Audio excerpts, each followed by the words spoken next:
Hello everyone, in continuation with yesterday's video आज मैं आपको बैलेंस शीट का एक फॉर्मेट बताने जा रही हूँ जिसमें मैं आपको सिर्फ एसेट साइड समझाने वाली हूँ और लायबिलिटी साइड में आपको ऑलरेडी कल की वीडियो में समझा चुकी हूँ।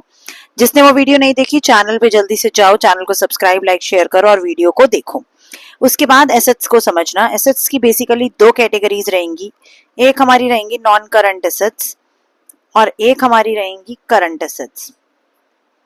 करंट एसेट्स तो हम सबको पता है कि क्या होती हैं और नॉन करंट एसेट्स भी हम सबको पता है कि क्या होती है। जिसे नहीं पता वो मेरा 11th का जो बेसिक्स का वीडियो है उसे जाके एक बार गो थ्रू कर सकता है।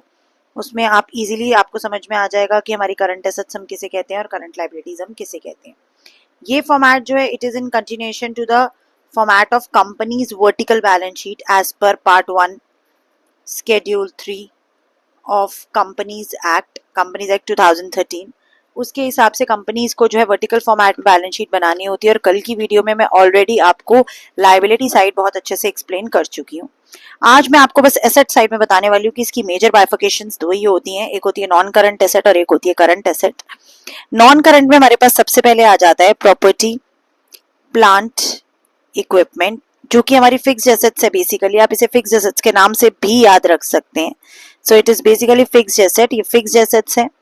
और इसमें आपकी इनटैंजिबल फिक्स्ड एसेट्स आ सकती हैं और टैंजिबल फिक्स्ड एसेट्स दोनों आ सकती हैं।